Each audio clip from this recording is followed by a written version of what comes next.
Hello tenth class, कैसे हो? I hope कि काफ़ी अच्छे होंगे आप लोग। तो चलिए, आज मैं आपको टेंथ क्लास हिस्ट्री के बारे में बताने वाला हूँ। इतिहास में ये पहला चैप्टर है, भारत में राष्ट्रवाद। इस चैप्टर में आप इससे पहले एक क्लास कर चुके हैं और कहाँ तक किए हैं मैं एक बार फिर से आपको जानकारी दे दूँ थोड़ा सा। तो देखिए, राष्ट्रवाद के बारे में इस चैप्टर में पढ़ चुके हैं। उसके बाद राष्ट्रवाद का बीजारोपण कब हुआ, राष्ट्रवाद का जो पहली बार बीजारोपण हुआ पुनर्जागरण के काल में हुआ। नेपोलियन बोनापार्ट के बारे में थोड़ा बहुत पढ़ चुके हैं। वियना सम्मेलन के बारे में थोड़ा बहुत पढ़ चुके हैं। तो देखिए, वियना सम्मेलन का मेजबानी ऑस्ट्रिया के चांसलर मेटरनिख ने किया था।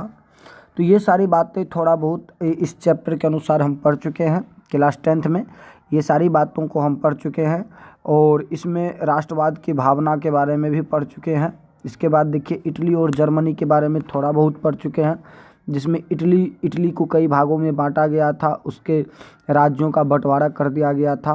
तो ये सब कुछ देख चुके हैं। उसके बाद जर्मनी के बारे में भी जितनी जानकारी इसमें आपको यहाँ तक मिला वो सारी चीज़ आप पढ़ चुके हैं कि जर्मनी को 39 राज्यों में विभक्त कर दिया था वियना सम्मेलन के तहत। तो चलिए, ये तो पीछे क्या पढ़े उनके बारे में देखें, लेकिन आज की क्लास में आप फ्रांस के बारे में पढ़िएगा। इटली और जर्मनी के बारे में पढ़ चुके हैं, तो फ्रांस में वियना सम्मेलन का क्या प्रभाव पड़ा और फ्रांस में जो पहले का व्यवस्था था उन व्यवस्था को हटा के नेपोलियन बोनापार्ट आया। नेपोलियन बोनापार्ट व्यवस्था जो क्रिएट किया, बनाया, उन व्यवस्था को फिर से हटा करके वियना सम्मेलन के तहत फिर से वही व्यवस्था लागू किया गया, पुरानी व्यवस्था को, जिसको पुरातन व्यवस्था के नाम से जाना जाता है। तो उन व्यवस्था को स्थापित किया गया। तो उसी के बारे में आज आपका ये क्लास होगा, जिसमें देखिए कहता है कि फ्रांस, यहाँ से आप देखेंगे आज आपका जो टॉपिक शुरू होगा यहाँ से शुरू होता है। कहता है फ्रांस में वियना व्यवस्था के तहत क्रांति के पूर्व की व्यवस्था को स्थापित करने के लिए बुर्बो राजवंश को पुनर्स्थापित किया गया। तो आपसे ऐसा प्रश्न पूछा जाता है कि फ्रांस में किस राजवंश को पुनर्स्थापित किया गया था?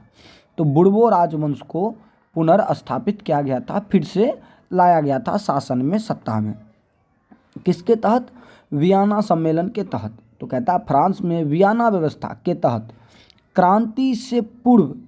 क्रांति के पूर्व की व्यवस्था को स्थापित करने के लिए बुर्बो वंश को लाया गया। और बुर्बो वंश के शासक जो थे वो थे लुई 18वां। लुई 18वां को फ्रांस का राजा बनाया गया। बुर्बो राजवंश के तहत लुई 18वां को फ्रांस का राजा बनाया गया। उसने फ्रांस की बदली हुई परिस्थिति को समझा। देखिए, अभी यूरोप महाराष्ट्र में राष्ट्रवाद की भावना जग चुका था। लोगों के मन में राष्ट्रवादी भावना पनप गया था और लोग अब राष्ट्रवादी भावना से ओतप्रोत होकर के अपने देश के लिए कुछ करना चाहते थे, अपने देश के शासन व्यवस्था को सही तरीक़ा से चलाना चाहते थे। अच्छी वाली बात है, अपने देश के बारे में खुद सोचता था। लेकिन वहाँ के कुछ राजनीतिज्ञ थे जो इस बात को समझ नहीं पाए।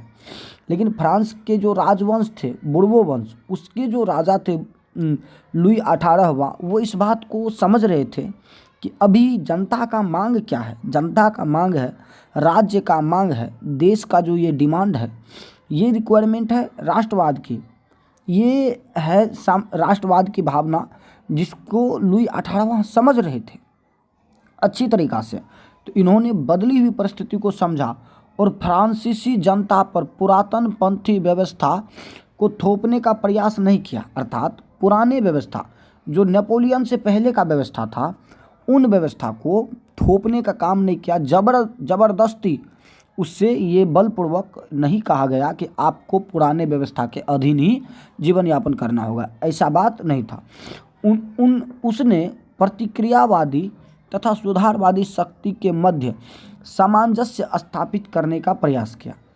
देखिए, अभी वियना सम्मेलन हुआ। वियना सम्मेलन के जो मेजबानी कर रहे थे, अर्थात अध्यक्ष थे, अध्यक्षता किया, नेतृत्व किया, अगुवाई किया, वो कौन थे? मेटरनिख थे। अब मेटरनिख जो थे वो प्रतिक्रियावादी थे। उसका सीधा सीधा कहना था कि कुछ हो जाए, लेकिन यूरोप में राष्ट्रवाद की भावना का विकास नहीं होना चाहिए। लेकिन राष्ट्रवाद की भावना का विकास तो हो चुका था, जिसके कारण क्या था कि पुरानी व्यवस्था को लाया गया। अब जनता पुरानी व्यवस्था से संतुष्ट नहीं थे, तो पुरानी व्यवस्था से जब जनता संतुष्ट नहीं थे तो वो शासन के खिलाफ बगावत कर देता। तो इसीलिए लुई 18वां प्रतिक्रियावादी में थोड़ा सा समझा बुझा के सुधार थोड़ा बहुत करके, मतलब दोनों को सही तरीक़ा से चलाने का काम किया, मतलब ठीक ठाक शासन करने का कोशिश किया। देखिए, तथा सुधारवादियों के बीच सामंजस्य स्थापित करने का प्रयास किया। देखिए, इसी उद्देश्य से मतलब सुधारवादी भी खुश हो जाए और प्रतिक्रियावादी भी खुश रहे। थोड़ा बहुत सुधार भी होना चाहिए, थोड़ा बहुत मेटरनिक का भी बात रह जाना चाहिए। इस उद्देश्य से उन्होंने 2 जून 1848 को सम्राट की ओर से संवैधानिक घोषणा पत्र जारी किया। उन्होंने एक घोषणा पत्र जारी किया 2 जून 1814 ईस्वी को। अब वियना सम्मेलन कब हुआ था? 1815 ईस्वी को। समझ रहे हैं ना? तो पॉइंट आप याद रखेंगे, वियना सम्मेलन से पहले की व्यवस्था है। अब देखिए, 1848 तक फ्रांस में चलता रहा और वो घोषणा पत्र जो है वो 1848 तक 14 से लेकर के 48 तक मान्य रहा। अब क्या होता है कि चार्ल्स एक्स या चार्ल्स दसम बोलिए आप इसको, चार्ल्स एक्स या चार्ल्स दसम के शासनकाल में इस घोषणा पत्र में, संवैधानिक घोषणा पत्र जो था, ये जो संवैधानिक घोषणा पत्र है, इस घोषणा पत्र में कुछ बदलाव किया गया, कुछ परिवर्तन किया गया। परंतु परिवर्तन जब किया गया, इसका परिणाम 1830 की क्रांति के रूप में सामने आया कि घोषणा पत्र सही है, अगर आप उसमें बदलाव कर रहे हैं तो क्रांति तो बनता है, लोगों के अधिकार को छीनिएगा तो क्रांति तो हो ही जाएगी। इस तरह से शुरू होता है जुलाई 1830 की क्रांति। अब आगे आपका टॉपिक, नेक्स्ट टॉपिक जो है वो है जुलाई 1830 की क्रांति। तो देखिए, ये रहा आपका जुलाई 1830 की क्रांति। अब इस टॉपिक को समझते हैं बेहतर तरीक़ा से। अगर आप इसको लाइन बाय लाइन अच्छी तरीक़ा से देखते हैं तो काफ़ी कुछ समझ में आएगा और बेहतर तरीक़ा से समझ जाइएगा।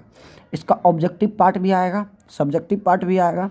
अगर आप चैनल को सब्सक्राइब नहीं किए हैं तो चैनल को सब्सक्राइब भी कर ले और जुड़ जाइए हमसे, ताकि आपको 10वां का बिल्कुल बेहतर नॉलेज हो सके सभी सब्जेक्टों का। चलिए आगे देखते हैं। आगे कहता है, चार्ल्स एक्स एक निरंकुश एवं प्रतिक्रियावादी शासक था। निरंकुश शासक किसको कहते हैं? ऐसे राजा जो भी करे, वो ऐसे सम्राट जो किसी भी तरह का काम भी करे उस पर कोई उंगली नहीं उठा सकता, मतलब वही जो किया सब अच्छा किया। तो एक तो निरंकुश था, उसके बाद प्रतिक्रियावादी था, मतलब वो अच्छा काम नहीं करेगा। प्रतिक्रियावादी मतलब कि जो भी अच्छा काम होता है उसको रोक दिया जाएगा। एक तो अच्छा काम करने नहीं देगा, ऊपर से निरंकुश है। अगर अच्छा काम कीजिएगा तो निरंकुश भी रहिएगा तो जनता आप पे कुछ नहीं कहेगा निरंकुश है लेकिन कम से कम काम तो अच्छा कर रहा है ना। लेकिन ऐसी परिस्थिति नहीं थी, ये निरंकुश भी था और निरंकुश होने के साथ साथ ये प्रतिक्रियावादी भी था। जिससे क्या हुआ, जिससे फ्रांस में उभर रही राष्ट्रीयता तथा जनतंत्र की भावना को दबाने का कार्य किया। ये चार्ल्स दसम या चार्ल्स एक्स, इन्होंने फ्रांस में उभर रही राष्ट्रीयता की भावना और लोकतंत्र की भावना, जनतंत्र की भावना जो लोगों के मन में था, उसको दबाने का हर संभव प्रयास किया। उसने अपने शासनकाल में संवैधानिक लोकतंत्र की राह में कई अवरोध उत्पन्न किए।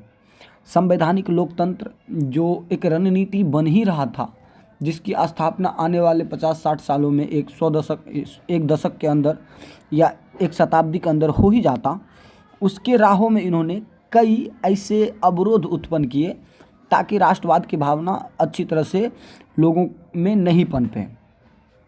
अब देखिए, उसके द्वारा प्रतिक्रियावादी पोलिंगनेक, एक व्यक्ति है, पोलिंगनेक को प्रधानमंत्री बनाया गया।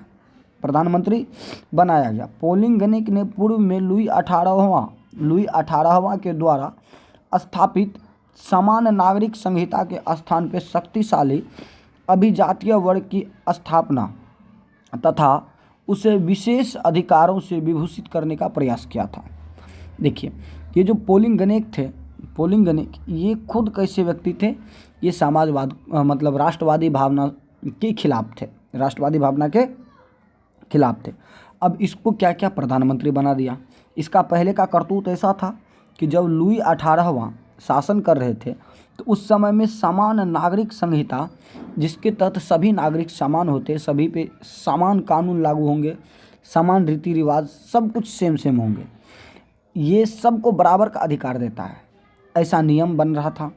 उन्होंने बोला कि ये नियम नहीं ज़रूरी है, ये नियम ज़रूरी नहीं है, इसके जगह पे आप क्या कीजिए कि कुछ वर्ग विशेष को विशेष अधिकार दे दीजिए, वर्ग विशेष को विशेष अधिकार दे दीजिए। और कौन से वर्ग को? अभिजात वर्ग को। तो इस तरह से ये पोलिंगनेक जो थे ये काफ़ी अवरोध उत्पन्न करने वाले शासक ठहरे, मतलब प्रधानमंत्री बने। इन्होंने अभिजात वर्ग को विशेष अधिकार से विभूषित करने का प्रयास पहले ही कर चुका था। अब देखिए इसके इस कदर से देखिए उसके इस कदम से उदारवादियों को चुनौती तथा क्रांति के विरुद्ध षड्यंत्र समझा। मतलब कि जब चार्ल्स एक्स ने पोलिंगनेक को प्रधानमंत्री नियुक्त किया तो जितने भी उदारवादी व्यक्ति थे उन्होंने ये बात समझ गया कि देखिए उदारवादियों को ये चुनौती है कि उदारवाद को हम बढ़ने नहीं देंगे। उदारवाद मतलब अच्छे विचार, और क्रांति जो होने वाला है इस क्रांति के पीछे षड्यंत्र समझा कि किसी न किसी तरह इस क्रांति को दबाया जा सके, किसी न किसी तरह इस क्रांति को दबाया जा सके। तो देखिए प्रतिनिधि सदन एवं दूसरे उदारवादियों ने, मतलब प्रतिनिधि जो शासन में योगदान दे रहे थे ऐसे उदारवादी व्यक्ति, और पोलिंगनेक दूसरे उदारवादियों ने पोलिंगनेक के विरुद्ध गहरा असंतोष प्रकट किया। बोला देखिए भाई साहब ये तो आप सही नहीं किए, क्योंकि ये तो आप जानते हैं कि कैसे व्यक्ति हैं, फिर भी आप इसको प्रधानमंत्री बना दिए, ये तो हम लोगों के लिए सीधा सीधा खतरा बन जाएगा, इतना पावर दे दिए, आदमी अच्छा नहीं है। तो गहरा असंतोष प्रकट किया। असंतोष कैसे प्रकट कीजिएगा? आप नाराज़ होइएगा, थोड़ा सा आपका मन मोटाइल रहेगा, तो असंतोष प्रकट किया। जब असंतोष दर्शाया, दिखाया किसने? उदारवादियों ने। तो चार्ल्स एक्स ने इसके विरोध में क्या किया? 25 जुलाई 1830 को जो वो संवैधानिक घोषणा पत्र 2 जून 1814 को प्रकाशित किया गया था, उनके 4 अध्यादेश उदार तत्वों का गला घोटने का प्रयास किया। कोशिश किया कि तुम लोग खिलाफ करोगे, अच्छा रुको तुम लोग को सबक सिखाते हैं। सबक सिखाने के लिए उन्होंने उदार तत्व मतलब अच्छे विचार जो सबके लिए ज़रूरी है उसको ख़त्म करने का प्रयास किया। किस में से? उस संवैधानिक घोषणा पत्र में से। देखिए इन अध्यादेश के विरोध में, मतलब वो जो ख़त्म करने का प्रयास किया उसके विरोध में पेरिस में क्रांति की लहर दौड़ गई। मतलब पेरिस में आंदोलन होना शुरू हो गया, थोड़ा तोड़फोड़ होना शुरू हो गया। फ्रांस में 28 जून 1930 से 30 ईस्वी से गृह युद्ध प्रारंभ हो गया। गृह युद्ध मतलब देश के अंदर ही जब बवाल होना शुरू हो जाता है तो गृह युद्ध कहिएगा। देखिए इसे ही जुलाई 1830 की क्रांति कहते हैं। इसे ही क्या कहते हैं? जुलाई 1830 की क्रांति कहते हैं। परिणाम स्वरूप क्या हुआ कि चार्ल्स एक्स की गद्दी त्याग, चार्ल्स एक्स जो थे उन्होंने फ्रांस की गद्दी को त्याग करके इंग्लैंड भाग गया। पोलिंगनेक का क्या होगा? तुम्हारा क्या हुआ होगा कालिया, उसका भी हाल खराब होगा। उसको जिसने प्रधानमंत्री नियुक्त किया उसी को भागना पड़ गया, तो वो तो कुर्सी छोड़िए ना देंगे। इस प्रकार फ्रांस में बुर्बो वंश के शासन का अंत हो गया। इस तरह जुलाई 1830 में फ्रांस में जो बुर्बो वंश का शासन चल रहा था उस शासन का क्या हो गया? अंत हो जाता है। अब देखिए इस क्रांति का परिणाम क्या होता है? फ्रांस की जुलाई 1830 की क्रांति के परिणाम स्वरूप बुर्बो वंश के शासन के स्थान पर आर्लियंस वंश को गद्दी सौंपी गई। मतलब जहां बुर्बो वंश शासन कर रहा था उसी जगह पे अब एक दूसरे राजवंश आए जिसका नाम क्या था? आर्लियंस वंश शासन करना शुरू करता है। देखिए इस वंश के शासक किसको बनाया गया? लुई फिलिप को बनाया गया। लुई फिलिप को शासक बनाया गया। लुई फिलिप ये उदारवादी व्यक्ति थे, अच्छे व्यक्ति थे। इसने पत्रकारों और पेरिस के जनता के समर्थन से सत्ता प्राप्त किया था। अतएव क्या था कि इसकी जो नीति होगी वो उदारवादियों के पक्ष में था तथा संवैधानिक गणतंत्र के निमित्त थे। मतलब ये चाहते थे कि देश में संवैधानिक गणतंत्र लागू हो जाए। तो इस तरह से आप देखिए कि चार्ल्स एक्स के या चार्ल्स दसम के जगह पे अब शासक कौन बन गया, आपका लुई फिलिप बन गया है। लेकिन क्या होता है कि ये भी काफ़ी समय तक सर्वाइव नहीं कर पाते हैं। देखिए इस क्रांति का प्रभाव देखिए क्या होता है। तो इस प्रकार जुलाई 1830 की जो क्रांति हुई, जुलाई 1830 की जो क्रांति हुई, उस क्रांति का काफ़ी बुरा प्रभाव पड़ा। बुरा प्रभाव देखिए देश पे ये होता है कि पहले तो बुर्बो वंश पे बुरा प्रभाव पड़ा। पूरे देश पे बुरा प्रभाव नहीं पड़ा, देश पे तो अच्छा ही पड़ेगा ना, क्योंकि क्रांति हुआ तो कुछ बदलाव होना बनता है। तो देश में अच्छा प्रभाव पड़ा, लेकिन बुर्बो वंश को तो उखाड़ फेंका, उसके जगह पे आर्लियंस वंश आ भी गया। अब अन्य देशों पे देखिए तो क्या था कि अच्छा प्रभाव पड़ा। देखिए कहता है कि इस प्रकार जुलाई 1830 की क्रांति इस बात की सूचक थी, इस बात का सूचना दे रहा था कि देश में कट्टर राजसत्तावादियों का प्रभाव कम हो रहा है। जो कट्टर सत्तावादी थे, जिसको हर हाल में चाहे जो हो जाए लोगों को मारना पड़े या लोगों को एक जगह से दूसरी जगह प्रतिस्थापित करना पड़े, उससे कोई लेना देना नहीं है, लेकिन उसको सत्ता कुर्सी चाहिए, वो शासक बनेंगे, ठीक ना। तो ऐसे व्यक्तियों का प्रभाव अब फ्रांस में धीरे धीरे घट रहा था। फ्रांस में धीरे धीरे क्या हो रहा था, घट रहा था। तो यही था सबसे पहला प्रतिफल या परिणाम, प्रभाव। आगे देखिए, आगे कहता है वास्तव में यह क्रांति मध्य वर्ग लोक संप्रभुता के सिद्धांत की देन थी। देखिए इसमें सबसे ज़्यादा क्रांति किसने किया, मध्य वर्ग किया, मिडिल क्लास का जो फैमिली था उन्होंने सबसे ज़्यादा आंदोलन किया।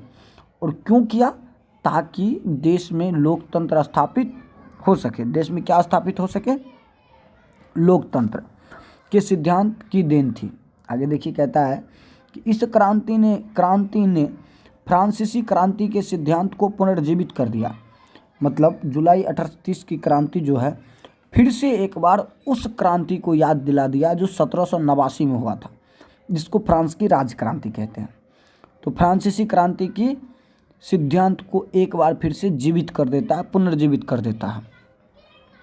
वियना सम्मेलन जो हुआ था, वियना कांग्रेस के उद्देश्य को बेकार निर्मूल सिद्ध कर देता कि ये जो उसका उद्देश्य था वो फालतू उद्देश्य है, उससे देश का विकास नहीं हो सकता था।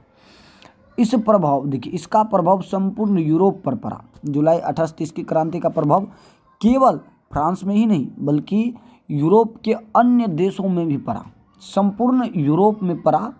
और राष्ट्रीयता तथा देशभक्ति की भावना का प्रफुष्टन हुआ।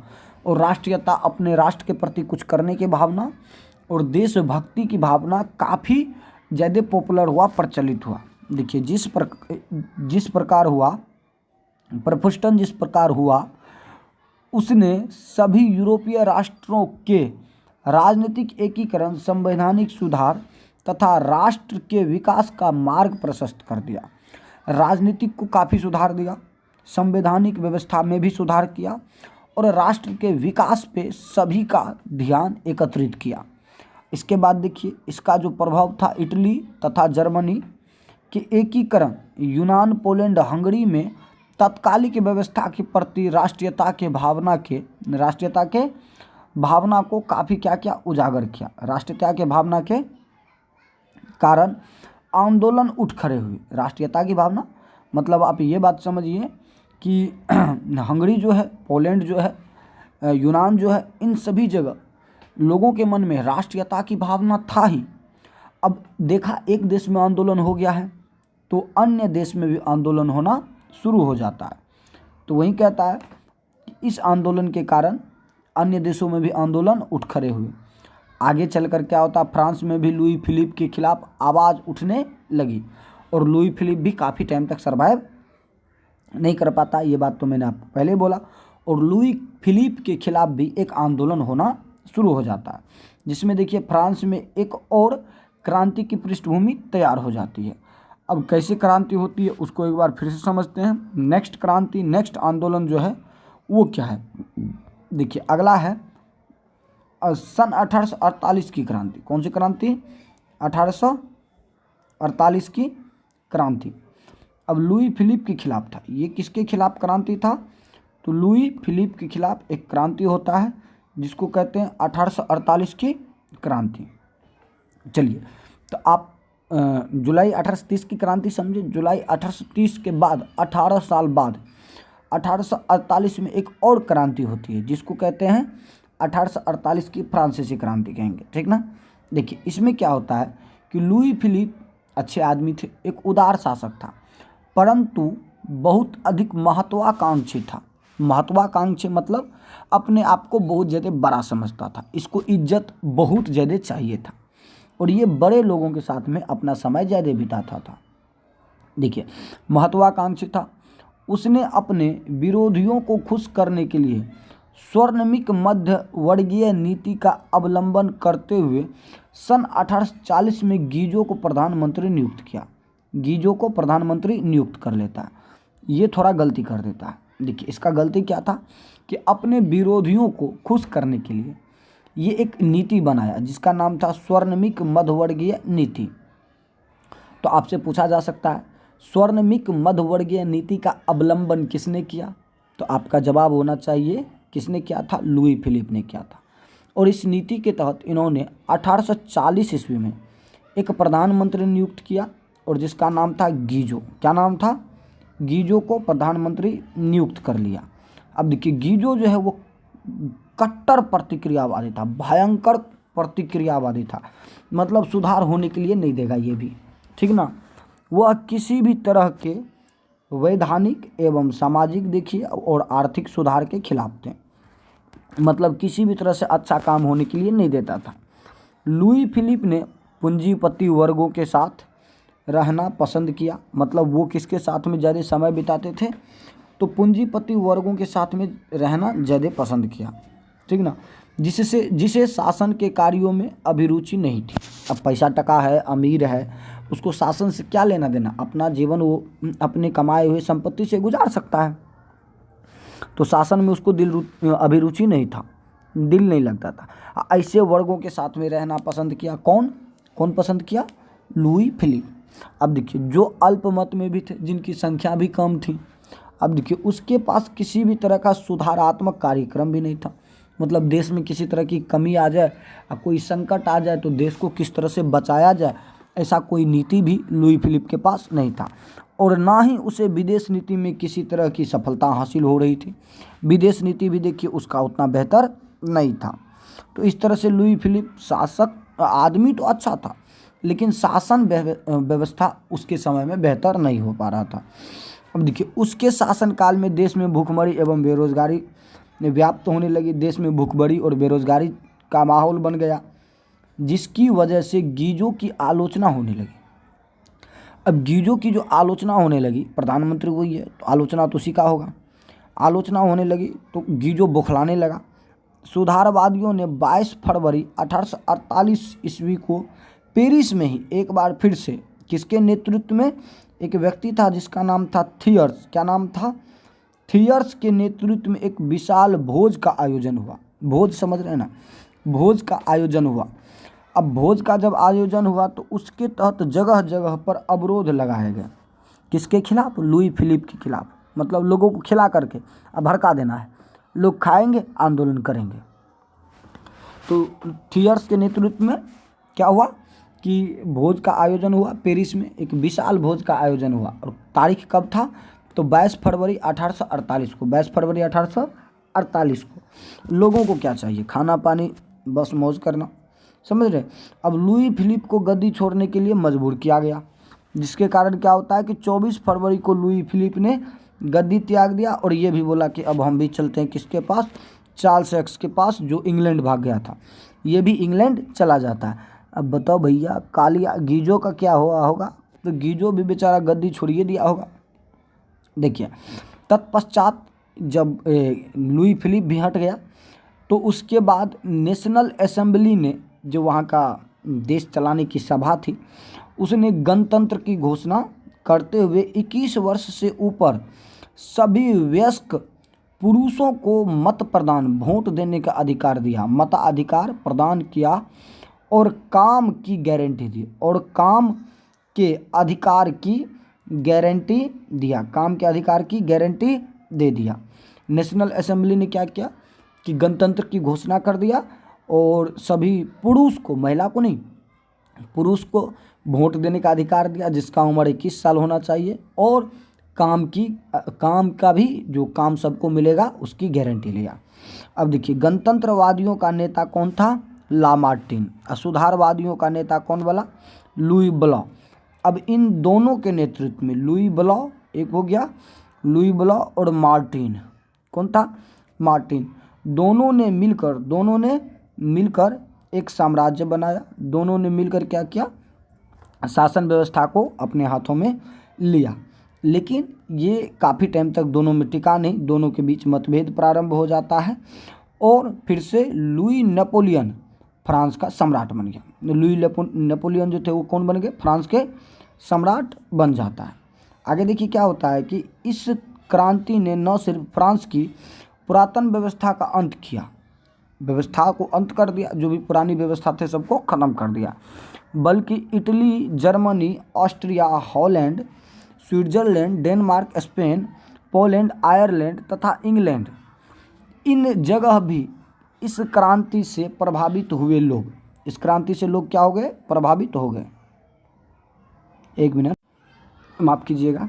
चलिए देखिए क्या होता है कि जब ये जुलाई 1830 की क्रांति हुई, ये क्रांति हो गया, उसके बाद 1848 की क्रांति हो गई, फ्रांस का 1848 की क्रांति। तो इस क्रांति से देखिएगा तो केवल व केवल फ्रांस पे असर नहीं पड़ा, फ्रांस में तो काफ़ी बदलाव हुआ, पुराने व्यवस्था का अंत ही कर दिया, बदला नहीं, शासक इस बार बदला नहीं गया बल्कि व्यवस्था का ही अंत कर दिया गया। उसके बाद देखिए इटली हो गया, जर्मनी हो गया, ऑस्ट्रिया हो गया, हॉलैंड हो गया, स्विट्जरलैंड हो गया, डेनमार्क हो गया, स्पेन हो गया, पोलैंड हो गया, आयरलैंड हो गया और इंग्लैंड हो गया। इन सभी जगह भी क्रांति का प्रभाव देखने को मिला, क्रांति का प्रभाव देखने को मिला। ठीक, अब इसके तहत क्या होता है कि इटली और जर्मनी के उदारवादियों ने बढ़ते हुए जन असंतोष का फायदा उठाया। जनता के मन में जो असंतोष था उस असंतोष का फायदा उठाया और राष्ट्रीय एकीकरण का मार्ग प्रशस्त करने लगा। सोचा कि यही मौका है जब जनता के मन में गुस्सा है और इसी गुस्सा का फायदा उठाया जाए, एक बार आंदोलन करवाया जाए, आंदोलन होगा और सीधा सीधा राष्ट्र को एकीकृत कर देंगे। तो ऐसा कौन सोचे? इटली और जर्मनी के जो उदारवादी थे, जो अच्छे नेता थे, एकीकरण के द्वारा राष्ट्र राज्य की स्थापना की मांग को आगे बढ़ाया, जो संवैधानिक लोकतंत्र के सिद्धांत पर आधारित था, जिसका कहना था कि देश में संवैधानिक लोकतंत्र स्थापित होना चाहिए। तो यहाँ तक की घटना को देख लिए। चलिए नेक्स्ट टॉपिक में देखना है आपको इटली का एकीकरण। किसका एकीकरण? इटली का एकीकरण। तो नेक्स्ट वीडियो देखना ना भूलें। तब तक के लिए आप भी मस्त रहिए, खाइए पिए आराम कीजिए, लेकिन पढ़ाई रेगुलर कीजिए। मिलते हैं अगले वीडियो में, तब तक खुश रहिए आप।